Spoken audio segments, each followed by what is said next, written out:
Bloodwave is almost certainly out of time.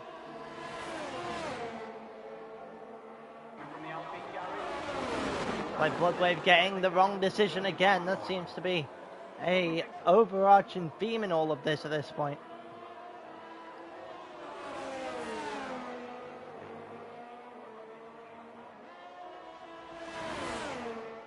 Only ever F1 that ends up crashing my PS5.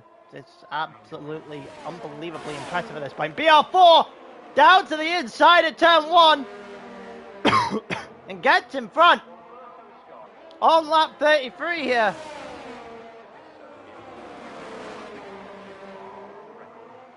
Absolutely huge here from BR4. Now Mitchell needs to respond. He's got a couple of laps to do it.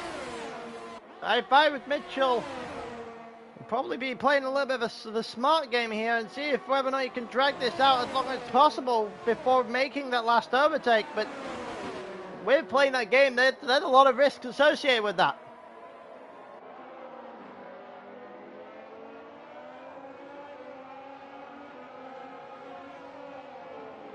It looks like we've got an intriguing battle unfolding for the lead of this race. BR4 currently leads from Mitchell in second. Bloodwave in third, but he is nowhere near close enough to this couple of guys at the front to make this worthwhile.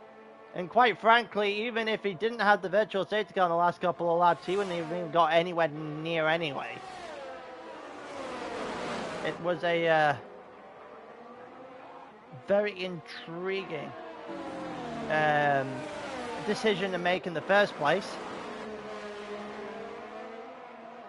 Well, nonetheless, he had to make he made the decision. He made the decision to make it into a two-stop as well, and it's going to cost him it's going to cost him in this one. Also, Stell in 6th. He needs to get himself positions like they're going out of business right now, but he is close to Aries. It's probably the only one he's going to get. It would take him into the top 5. It would be damage limitations here for Stell, who is currently the leader of the championship. We're currently down 2 drivers. Natsume and Mildy had crashed out before we actually came on, before my PS5 crashed, so that's not a new update here. So there's just one person that won't be scoring points. See who that is. It looks like it's Akusa, unless somebody else crashes toward the end here. We're on lap 34. BR4 likes the inside when it comes out of that bank corner on the final turn on the lap. Mitchell looking for the outside line there, and BR4 got a little bit too much curb on the inside. Might open the door sooner rather than later. It's about a tenth, 2 tenths now. Mitchell goes high for some reason. I'm not entirely sure why you'd do that. It looks like Mitchell is just starting to close that gap down again as we head toward the end of the first sector. He's realistically running out of time. He's got one more shot at this. He has got to get himself close enough through the final corner that he can get a run down into the beginning of 36. Can he do it on the final lap? Stell gets ahead of Aries as they come out of turn 1. It looks like Mitchell is close enough right now. It's 2 tenths of a second. He's widely sitting behind BR4 going into the final couple of corners on the lap. It's 4 tenths. It's less than 4 tenths now as we head into the final 2 corners on lap 35. Can he get himself a run? Can he get himself a good enough run that means he can get himself the position here on BR4 with a lap to go? He's got a run here. He's got a lot of run down to the line. He's got himself alongside as we go down into turn 1. Can he do it on the outside against BR4? They're side by side through 2. They're still side by side through 3, and Mitchell on the inside line against BR4 on the outside line. Who's going to get a better run as they head down towards the final couple of sectors on the lap now? And they're side by side, nothing to split them at the end of the first sector on lap 36. Mitchell is still trying to be on the outside. He's got himself a better run, and what a move on the outside that is. What a move that is. Picture perfect on the outside at the beginning of sector 2. And that was quite an unorthodox place to make the move, but one he won't care about. He's got a couple of corners now between him and Destiny, him and BR4 to the line now. Couple of corners left. On lap 36, he's got a 4/10 of a second gap. Rounding the final corner, the banked corner here at the Netherlands to the line. And Mitchell is going to win in the Netherlands. A home victory for Mitchell here in the Ferrari.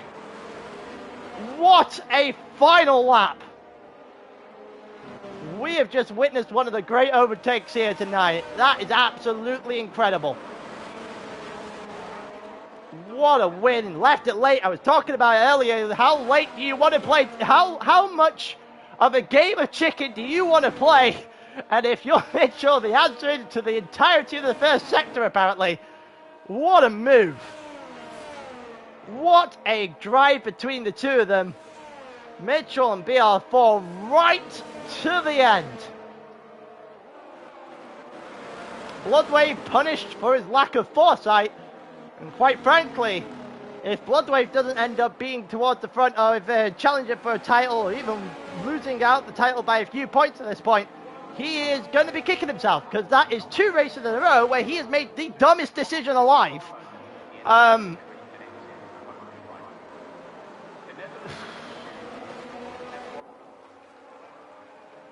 He got saved in Australia by the race being voided.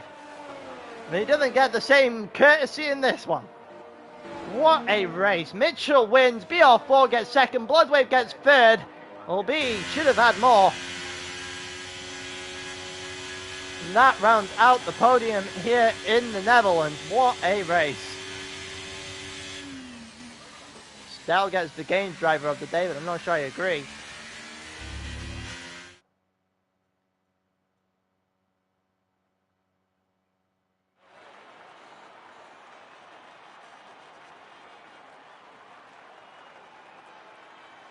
We're just waiting, we're just watching the podium here. The Ferrari on top of the world in the Netherlands. Home victory there for Mitchell. BR4 ran him right to the end. That couldn't have got much closer, much better drive from BR4 if he tried. Also dominated in the wet earlier on in the race as well. And then Bloodwave looks very out of place on that podium after, well, quite frankly, a string of really bad decisions recently. You got Menley in 4th. He started 4th. He never really moved the muscle at all. Never really got out of 1st gear either. And stayed in 4th in the process. Stell in 5th and damage limitation to him. Every's in 6th. Roller 7th. A good day for him in the end. Benny in 8th. Alu in 9th. Staber gets 10th. He's probably not going to be too happy with himself. Nakuzda in 11th. And the 2 DNFs at the back of the grid there. What a race that was.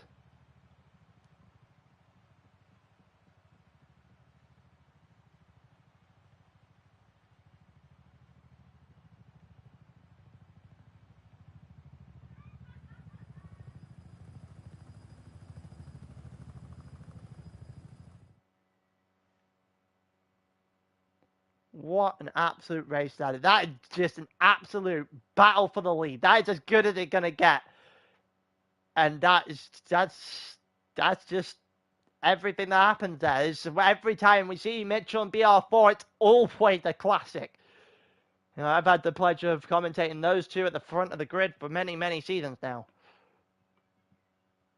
But yeah, right, the end of the race. That's the end of everything we have for you today. Absolute incredulous scenes at the end. And I will see you guys this time next week.